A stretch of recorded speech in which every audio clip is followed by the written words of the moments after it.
Following nearly 300 days aboard the International Space Station, Butch Wilmore and Suni Williams are back on Earth. These two incredible astronauts were only, but because of the Biden administration's lack of urgency, they ended up spending 9 months in space. Joe Biden's lack of courage to act boldly and decisively was a big reason why Butch and Suni did not make it back until yesterday. But President Trump doesn't waste time.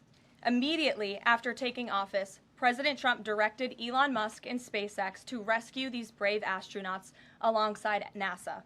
The president also called the acting administrator of NASA and told her to bring the astronauts home as soon as possible. As acting administrator Janet Petro said herself yesterday, per President Trump's direction, NASA and SpaceX worked diligently to pull the schedule a month earlier. The president looks forward to welcoming Butch and Suni to the Oval Office when they are recovered. This historic mission brings new meaning to President Trump's promise to always look out for the forgotten man and woman. On another important matter, yesterday, President Trump and President Putin spoke about the need for peace and a ceasefire in the Ukraine war. Both leaders agreed this conflict needs to end with a lasting peace and also stressed the need for improved bilateral relations between the United States and Russia. President Trump also spoke with President Zelenskyy this morning to align both Russia and Ukraine in terms of their needs and requests. As President Trump has said repeatedly, the precious lives and money that both Ukraine and Russia have been spending in this war would be better spent on the needs of their people. This terrible conflict would have never started with President Trump in charge, but he's determined to end it once and for all. President Trump also promised maximum transparency and a commitment to rebuild the trust of the American people in our intelligence community. Part of that promise was to fully release previously classified records related to the assassination of former President John F. Kennedy, and he made that happen yesterday. This historic release consisted of approximately 80,000 pages of previously classified records that are now published. The records are available to access either online at archives.gov/JFK or in person, accessible to the American people at the National Archives in College Park, Maryland. Records that are currently only available for in-person viewing are being digitized and will be uploaded in the coming days. On another note, positive economic data continues to pour in, showing the immediate impact of President Trump's pro-growth agenda. After suffering a steep decline in the final year of the Biden administration, the manufacturing sector came roaring back in February. Industrial production surged in February, these are new numbers, at a greater 3 times rate than the expectations to its highest ever recorded level. And President Trump's laser focus on massive deregulation and unleashing our domestic energy industry is leading to stabilities for Americans' bottom lines. As Newsweek summed it up today, gas prices are plummeting under President Trump. And the Trump administration continues to make American communities safer through our ongoing mass deportation campaign of illegal alien criminals. Yesterday, FBI Director Kash Patel announced the agency captured another fugitive from its 10 most wanted list, securing the extradition of Francisco Javier Roman Bardeles, a key senior leader of the brutal MS-13 gang. And the brave men and women of ICE also arrested a number of dangerous aliens across the country in recent days. You will see them on this screen. ICE San Francisco just arrested a citizen of Guatemala convicted of sexual battery. ICE New Orleans arrested a citizen of Ecuador convicted of rape in Suffolk County, New York. ICE Atlanta arrested a citizen of Mexico convicted of assault by strangulation. ICE Dallas arrested a citizen of Mexico convicted of assault with a firearm and rape with a foreign object. And ICE Houston arrested a citizen of Guatemala convicted of indecent sexual contact with a child in Texas. These are heinous criminal alien monsters who the previous administration allowed to flood into our country. And every time President Trump and this team deport one of them, our country becomes safer. Finally, before I open it up to questions, I want to tout how successful our efforts have been in filling out President Trump's administration. There have been a record number of 281 Senate confirmed nominations already, with another 280 in process.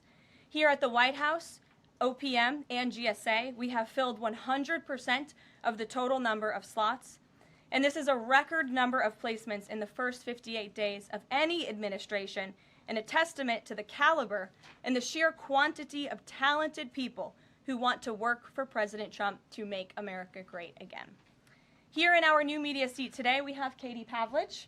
Katie is the editor of townhall.com, which is a subsidiary of Town Hall Media. It's a leading conservative news and opinion outlet based right here in Washington, D.C., with writers and journalists reporting around the country. Last year, Town Hall Media had 60 million unique users and 1.4 billion page views, with a broad reach on a number of social media platforms. With that, Katie, please kick us off. Thank you, Karoline. Really appreciate it. Sure. Thank you. So given the back and forth with this U.S. District Judge and the administration's use of the Alien Enemies Act, does the President plan to send new and additional flights of Venezuelan gang members, now designated as foreign terrorists, from the U.S. to El Salvador or elsewhere? Can Americans expect to see those flights sometime soon? Americans can absolutely expect to see the continuation of the mass deportation campaign that has been successfully led by this president, Secretary of Homeland Security Kristi Noem, and also our Secretary of State, Marco Rubio. Since you brought up the judges, I would like to point out that the judges in this country are acting erroneously. We have judges who are acting as partisan activists from the bench. They are trying to dictate policy from the President of the United States. They are trying to clearly slow walk this administration's agenda, and it's unacceptable. As the President said last night, we will continue to comply with these court orders. We will continue to fight these battles in courts, but it's incredibly apparent that there is a concerted effort by the far left to judge shop, to pick judges who are clearly acting as partisan activists from the bench in an attempt to derail this president's agenda. We will not allow that to happen. And not only are they usurping the will of the president and the chief executive of our country, but they are undermining the will of the American public, tens of millions of Americans who duly elected this president to implement the policies that are coming out of this White House. And then one more question. Senate Minority Leader Chuck Schumer said yesterday that he was united with Democrats in working against Americans who, quote, their attitude is, I made my money all by myself, how dare your government take my money from me? Or, I built my company with my bare hands, how dare your government tell me how to treat my customers? What is the president's response to this, given his upcoming tax agenda and need to work on Capitol Hill?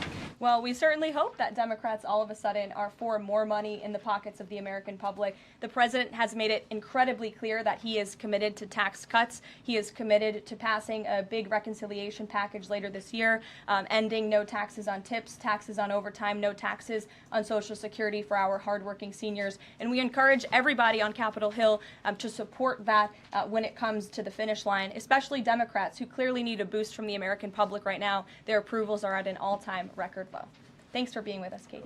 Garrett. I have one other question, but I want to follow up on Katie's question, actually. You said the mass deportation campaign would continue, but she asked about the flights specifically. Will those flights to El Salvador continue while this case is being appealed? We don't have any flights planned specifically, but we will continue with the mass deportations. And I would just like to point out that the judge in this case is essentially trying to say that the president doesn't have the executive authority to deport foreign terrorists from our American soil.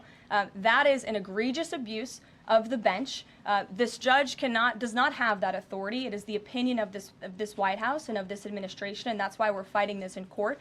And it's very, very clear that this is an activist judge who is trying to usurp the president's authority. Under the Alien Enemies Act, the president has this power, and that's why this deportation campaign has continued. And this judge, Judge Boasberg, is a Democrat activist.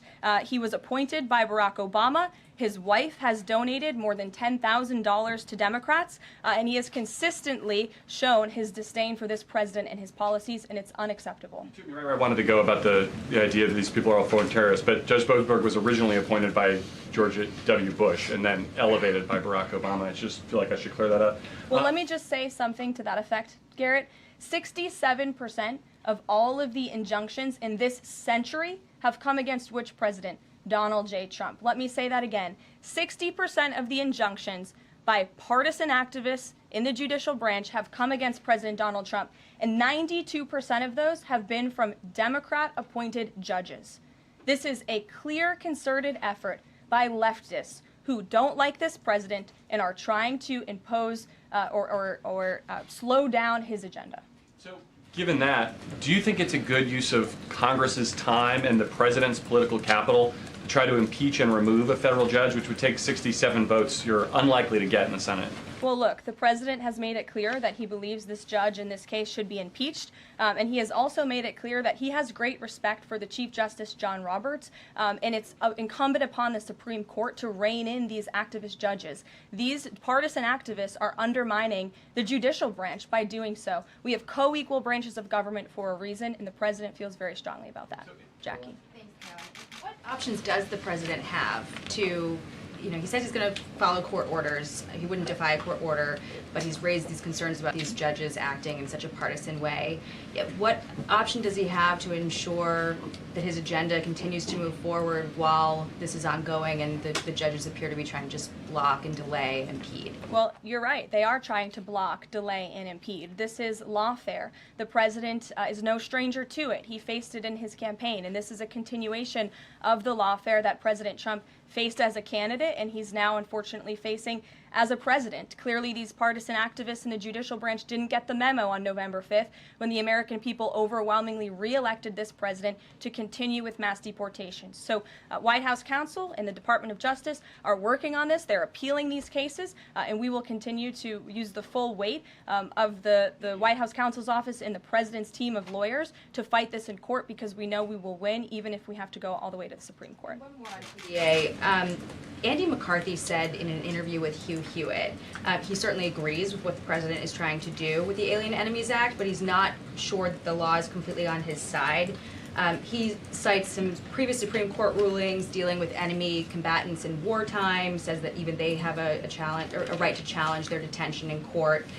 He raised concern also that while TDA has been designated as a terrorist organization, these individuals hadn't been prosecuted for terrorism. So my question is, will the president ask Congress potentially to declare war on these cartels for the invasion that he's talked about so that he's on stronger legal footing? Well, we absolutely disagree with the legal opinion of the individual that you mentioned. We would not have moved forward with this if we didn't believe the president. This was within the president's executive authority to continue with this mass deportation effort under the authority provided to him under the Alien Enemies Act. And when you read the act, as I did last time at the podium, a predatory incursion is absolutely what has happened with Tren de Aragua. They have been sent here by the hostile Maduro regime in Venezuela, and the president, immediately upon taking office, designated TDA as a foreign terrorist organization. And under this act, it is within the president's authority to deport these terrorists. And anybody trying to defend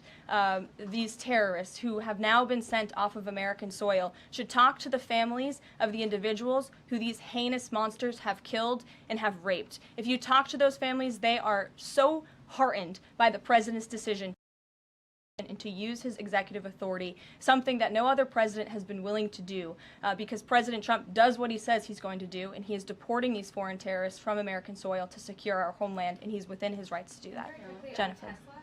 Very quickly on Tesla, there's a website that's trying to dox Tesla owners across the country and saying they're only going to take down personal information when people show that they've sold their cars. What's the administration going to do about that?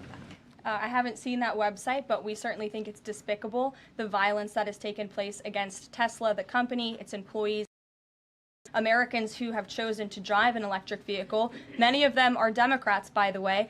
Democrats were big supporters of Tesla and of electric vehicles until Elon Musk decided to vote for Donald Trump. So we would like Democrats to also come out and condemn this violence that we have seen, and I believe the Attorney General has said she's investigating these incidents as acts of domestic terrorism. Jennifer. On Ukraine, can you say, is the White House going to pause foreign military aid or intelligence sharing with Ukraine, as Russia says it's pushing for, and then have a follow-up on the Federal Trade Commission? Sure. When it comes to Ukraine, I do have a statement for you from the National Security Advisor and also the Secretary of State. First, I'd like to reiterate what the President said earlier following his call with President Zelenskyy this morning. He said he just completed a very good telephone call with President Zelenskyy. It lasted approximately 1 hour. Much of the discussion was based on the call made yesterday with President Putin in order to align both Russia and Ukraine in terms of their requests and needs. We are very much on track, and I will ask Secretary of State Marco Rubio and Mike Waltz to give an accurate description of the points discussed. That statement will be put out shortly. Well, I have that statement for you right here. Bear with me. as I read it. Today, President Trump and Ukraine's President Vladimir Zelenskyy had a fantastic phone conversation. President Zelenskyy thanked President Trump for a productive start for the work of the Ukrainian and American teams in Jeddah on March 11th. The meeting of the senior officials from both nations significantly helped in moving toward ending the war. President Zelenskyy thanked President Trump for the support of the United States, especially the Javelin missiles that President Trump was first to provide and his efforts towards peace. The leaders agreed Ukraine and America will continue working together to bring about a real end to the war, and that lasting peace under President Trump's leadership can be achieved. President Trump fully briefed President Zelenskyy on his conversation with Putin and the key issues discussed. They reviewed the situation in Kursk and agreed to share information closely between their defense staffs as the battlefield situation evolved. President Zelenskyy asked for additional to protect his civilians, particularly Patriot missile systems, and President Trump agreed to work with him to find what was available, particularly in Europe. The two leaders also agreed on a partial ceasefire against energy. Technical teams will meet in Saudi Arabia in the coming days to discuss broadening the ceasefire to the Black Sea on the way to a full ceasefire. They agreed this could be the first step toward the full end of the war and ensuring security. President Zelenskyy was grateful for the president's leadership in this effort and reiterated his willingness to adopt a full ceasefire. President Trump also discussed Ukraine's electrical supply and nuclear power plants. He said that the United States could be very helpful in running those plants with its electricity and utility expertise. American ownership of those plants would be the best protection for that infrastructure and support for Ukrainian energy infrastructure. President Zelenskyy also thanked President Trump for continuing to push humanitarian concerns, including the exchange of prisoners of war. He noted they had just had a successful exchange and thanked the president for his leadership on that. President Trump also asked President Zelenskyy about the children who had gone missing from Ukraine during the war, including the ones that had been abducted. And President Trump promised to work closely with both parties to help make sure those children were returned home. They agreed all parties must continue the effort to make a ceasefire work. The presidents noted the positive work of their advisors and representatives, especially Secretary Rubio, National Security Advisor Mike Waltz, Special Envoy Kellogg, and others. The presidents instructed their teams to move ahead with the technical issues related to implementing and broadening the partial ceasefire. The presidents instructed their advisors and representatives to carry out this work as quickly as possible. The presidents emphasized that in further meetings, the teams can agree on all necessary aspects of advancing toward lasting peace and security.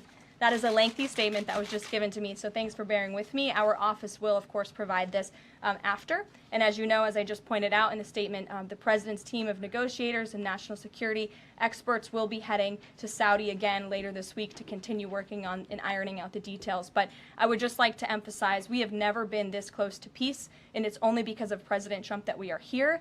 I think a couple of years ago, as you all reported on the war, it was incomprehensible to have a partial ceasefire in this conflict. And today, that is true because of the leadership of this president. So they agreed to closely share information between their defense staffs. Does that mean all intelligence sharing will continue? So the White House is rejecting Russia's request to pause that? Intelligence sharing in terms of defense for Ukraine will continue to be shared. Mary. Thanks, Karoline. I have two questions. One on the United States Institute of Peace and then on the Supreme Court, if that's okay. Sure. So on the United States Wild, I understand the old president refused to leave. After he was removed from his position, he barricaded himself in his offices, had to be escorted out by police, left the building without Wi-Fi, telephones, elevators, and more, and is now telling media that Doge broke in and illegally removed him. So can you comment on this sequence of events and specify, did Doge illegally enter? I'm really glad you brought this up, Mary. We were made aware of this story by individuals at Doge, at Elon Musk's team, and also at the State Department who were unable to access this building. And it became very clear that there was a concerted effort amongst the rogue bureaucrats at the United States Institute of Peace to actually physically barricade themselves essentially inside of the building to prevent political appointees of this administration who work at the direction of the President of the United States to get into the building. There was a piece in the Daily Caller, thank you for sharing the truth on this, about what happened.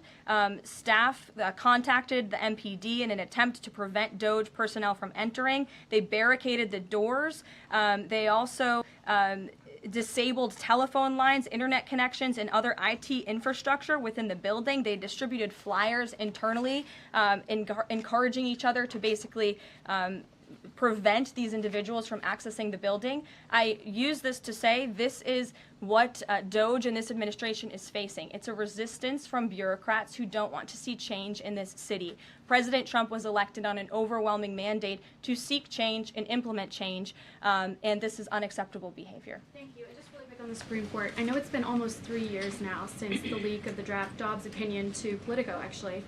A leak which sparked protesting outside the homes of the justices and even brought on one attempted assassination attempt. I know Justice Alito said that it made the justices targets for assassination, but yet the Supreme Court has not tracked down any leaker. Does the White House have interest in finding out who that leaker was, and can you comment on that at all? I know generally speaking the president has an interest in finding leakers and he believes it's unacceptable, and it's the position of this administration. You've seen the Secretary of Homeland Security has taken tough action at her agency. Leaking is unacceptable to this president and to the leaders across the board in this cabinet, especially when it puts people in harm's way. Sure. Thank you, Caroline. A mom whose daughter was forced to change in a locker room with a biological male at school filed a complaint with the DOJ. How will the Trump DOJ deal with violations of President Trump's orders protecting women and girls like this? I would defer you to the Department of Justice on that specific case, but the president has made it incredibly clear that it is the policy of this administration that there are only two genders, male and female, only two sexes rather, male and female, and that we are not going to tolerate such behavior by men pretending to be women. The president will continue to strongly stand for the rights of women and girls, not just in sports and on athletic fields, but also in private spaces like locker rooms and bathrooms. Sure. Go ahead. Thank you. On the FTC, two quick questions. Can you explain the president's thinking in his decision to fire the two Democratic commissioners, especially given that Mark Meadow is on track to be confirmed next week and there would be a Republican majority? My biggest question is why now? Sure.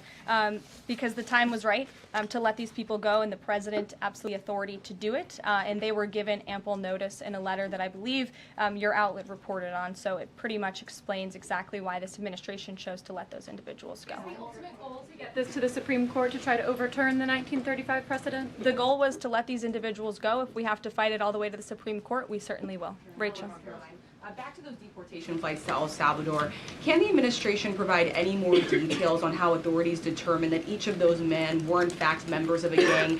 And if the White House can publish images, photos, videos of those men, why can't the administration just release basic information like their identities and names? We are not going to reveal operational details about a counterterrorism operation, but what I can assure you, as I said on Monday, we have the highest degree of confidence in our ICE agents and our Customs and Border Patrol agents who have committed their lives to targeting illegal criminals in our country, particularly foreign terrorists, and they had great evidence and indication. They have the highest degree of professionalism, and they were 100% confident in the individuals that were sent home on these flights and in the president's executive authority to do that. Follow up, I know in the last briefing you cited privacy concerns as a reason why the administration may not be able to reveal the identities. What exactly are the rights of immigrants who were deported that the administration says were dangerous enough to be sent to El Salvador and sit in a prison? Again, as I just said, we're not going to reveal the operational details of a counterterrorism operation for quite obvious reasons. We're trying to combat terrorism here in the United States of America. Jeff. I could ask something else about the phone call yesterday. There was a couple different readouts from the Kremlin and the U.S. on a couple different points. One was energy and infrastructure. The U.S. statement said energy and infrastructure. The Kremlin said energy infrastructure. What is your understanding of what the actual substance of that disagreement was? And then one other question on that. I would defer you to the readout that was provided by the White House. That's our understanding, and that's the truth. And if I could ask a question about the judge as well. How does a president define a bad judge? Is it just someone who disagrees with him? And is that a dangerous precedent in this case, because this is a temporary ruling from Judge Boasberg that he could ultimately rule in your favor? Is he setting up a standard here for calling for the impeachment of a judge who may ultimately rule on your side? No, it has nothing to do with disagreeing with the president on policy. It's with disagreeing with the Constitution and the law. And it's trying to usurp the authority of the executive branch of this country. It's having baseless reasoning for these injunctions. And it's a clear effort by these judges to slow roll this president's agenda. And if you just look at the injunctions that this president has faced, deporting foreign terrorists from our homeland, hiring and firing of executive branch employees, which when the president is the executive of the executive branch. You also see an injunction by a partisan activist judge when it comes to the Secretary of Defense trying to determine the readiness of our troops and the qualifications of our troops in our armed forces. Does a single district court judge really have more authority over the Commander-in-Chief and the Secretary of Defense to determine who should serve in our United States Armed Forces? Absolutely not. Anyone who has taken a basic civics lesson can understand that, and it's ridiculous lawfare that we are witnessing. And it's. The president said he respects the Chief Justice here. Does he respect him specifically on this case and this opinion, or respects him overall? And has he spoken to any other Supreme Court justices? The president respects Chief Justice Roberts overall. He just expressed that to me in the Oval Office, but it's also quite clear that the Supreme Court needs to rein in these judges who are acting as partisan activists, and they are undermining the judicial branch, and it's a dereliction of duty on their behalf. Deanna, go ahead. Thank you so much, Karoline. On the call with Zelenskyy, did they discuss the minerals deal at all? Is that back on the table, and what do the Ukrainians have to do to get that back on the table? And then one on the Russia call as well. Again, I just provided a very lengthy readout of the call that was provided by the Secretary of State and National Security Advisor. And now we have moved beyond the economic minerals deal. We are at a place of peace. We're at a partial ceasefire, and we're moving towards a full ceasefire and a long-standing peace in this conflict. And that's great news for the American public. Kremlin readout mentioned that Trump and Putin spoke about potential U.S.-Russia hockey games. And the Kremlin readout also said that Russia wanted the U.S. to stop U.S. intelligence and U.S. funding to Ukraine. The president has said that that conversation did not happen. Just wondering if you can get us any more clarity on that. And also, again, if it's energy infrastructure or if it's energy and infrastructure, because I think there is a big difference between that. Again, as for the readouts of the call, I would defer you to ours. And when it comes to the topic of hockey, it did come up. However, we're more interested in securing a peace deal than scheduling hockey games right now. Sean. Hey, about the deportation flight. So was it the president himself who directed the planes to stay in the air after the judge ordered them to turn back?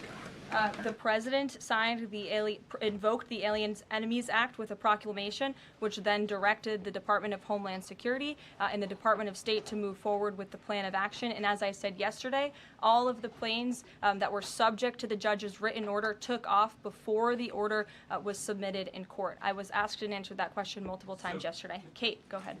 Is the president still considering pressuring Russia with sanctions or tariffs to try to get a full ceasefire? And is there any kind of deadline or timeline that the White House has in mind for when that pressure might ramp up? Again, the president had a nearly 2-hour-long call with President Putin yesterday. We provided a readout of that call, and we have his negotiating team heading to the Middle East this week to continue these discussions in regards to sanctions and any other details. I'm not going to give a readout of those from this podium. And on TikTok, is Oracle the leading contender for a deal? And would the U.S. back a deal that keeps TikTok's algorithm and the underlying technology still in Chinese hands? As President Trump does so well, we don't get ahead of ourselves when we are in the midst of the art of the deal. So when the president and this team are ready to announce a deal on TikTok, which is a high priority for the president, we will make that known. I've seen that reporting, but I'm not going to comment on it just yet. Sure, go ahead. Thank you, Press Secretary Leavitt. Some prominent Trump supporters have been making the case that Derek Chauvin deserves a pardon. They argue that he did not receive a fair trial. Joe Biden and other Democrats actually implied that he was guilty while the trial was going on. BLM rioters had these jurors under immense threat and pressure. Mainstream media, frankly, many news outlets here today are complicit here. They chose to ignore the autopsy report. They chose to ignore the full body camera footage. They decided to slander Derek Chauvin as a racist cop instead. Does the administration believe Derek Chauvin received a fair trial, and will they consider a pardon moving forward? The president has been asked and answered this question. He said it's not something he's considering at this time. Philip. Thank you. 2 questions. First, just a follow-up on the readouts from those calls.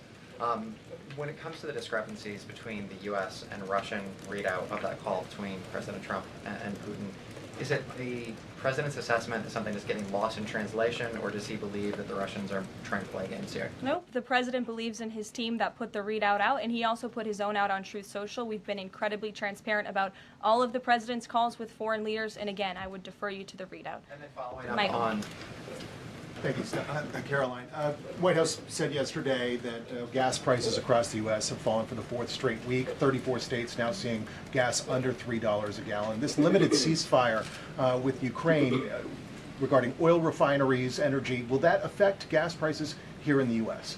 Well, it's certainly the president's hope that gas prices will continue to fall, and he's working every single day to ensure that we do. As you just mentioned, there's been very encouraging data. Inflation is cooling and gas prices are falling. The president has established a National Energy Dominance Council, and it's ultimately the president's goal, and this administration is working hard on it every single day, to increase our energy production right here in the United States of America, to have a Trump energy boom like we saw in our first term, which will not only lead to lower fuel prices here at home, but also lessen the rate of inflation that was created by the previous administration. One more on Tesla, Karoline. Tim Walz, Governor Walz, saying last night he frequently checks Tesla stock, in doing so to, quote, give me a little boost during the day. How should Americans view politicians who take pride in the down American car company? I think that's quite sad, but I think Governor Walz unfortunately is living a sad existence after his devastating defeat on November 5th.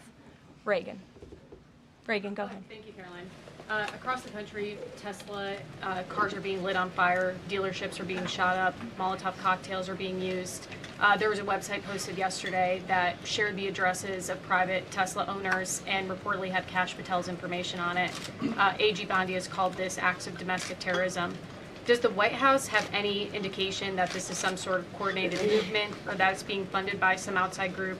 And do you know if the investigation by the DOJ is being investigated as incidents of organized terror? I believe the Attorney General has made her comments clear on that. She is investigating these events as acts of domestic terrorism, and we fully condemn them. And as I said earlier to Jackie's question, we think it's despicable what is happening to not just this American company, but also their innocent employees, and again, innocent Americans who drive these vehicles. We condemn it wholeheartedly. Sure. More than 24,000 workers in 18 agencies are in the process of being reinstated. What is your message to these workers, and can you assure them they won't be fired again as the administration directs agencies to do more layoffs? Well, the administration is complying with the court's order. Again, as I have spoken about repeatedly, we think it's despicable that we have judges acting as judicial activists, partisan activists, trying to dictate who the President of the United States, the executive of the executive branch, can hire and fire. We have never seen anything like this. We are fighting this in court, and we will continue to fight it all the way to the Supreme Court if we have to. And as for federal employees, it's been the very common sense position of this president and the administration that bureaucrats here in Washington, D.C. need to show up to the office just like the rest of America. Middle-class Americans, from doctors to business owners to teachers to law enforcement officers, have to show up to their offices every single day. And the president has made it a clear priority that people in this city have to do the same. And we are also continue to be committed to reducing the scale of our workforce and to reducing the size of our federal bureaucracy here in Washington, D.C. to save taxpayers' money. Annie, go ahead. Thanks so much. In the statement that you read, you referenced the president's interest in helping return Ukrainian children to their parents and to their families. There's an organization that provides intel and information about those children that their aid has been cut. It's a Yale University program that used foreign aid. And I'm curious if, as part of this new thinking with Ukraine, that aid might be unfrozen. I have no updates about that or that specific program at this time. Karen. Follow up on your answer to the question on the minerals deal. You said that the White House has moved beyond the minerals deal. What does that mean? Is that no longer on the table? Nope. It means the minerals deal was that first set of framework that you all saw in that very public meeting with President Zelenskyy and President Trump in the Oval Office. We are now focused on a long-term peace agreement. As you know, on that deal, or that meeting between President Zelenskyy and President Trump, the Ukrainian president at the time wasn't talking about a greater peace deal. We are now at that place where we are talking about that. So we've moved beyond just the economic minerals deal framework, and we're looking at a lasting ceasefire. Right now we're at a partial ceasefire, but again, the president is sending his highly skilled, intelligent, and experienced team to Saudi Arabia later this week to continue fighting for peace in this conflict. And I would just reiterate one more time, we have never been closer to peace than we are today. Thank you very much, everybody. We'll see you later. Caroline, you and Kiddo got the question.